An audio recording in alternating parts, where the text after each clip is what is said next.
Hi everyone! Today I'm going to make simmered sweet potato and apple using Japanese Satsumaimo with a little bit of lemon juice and sugar.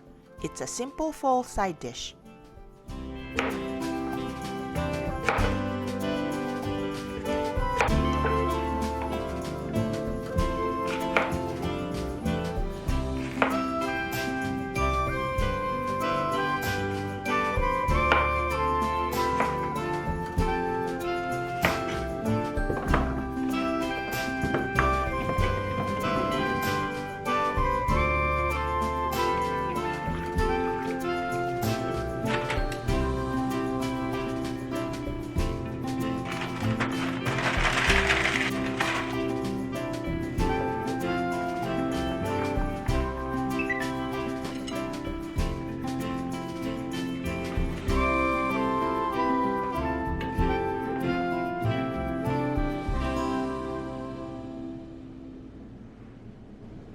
Oishii.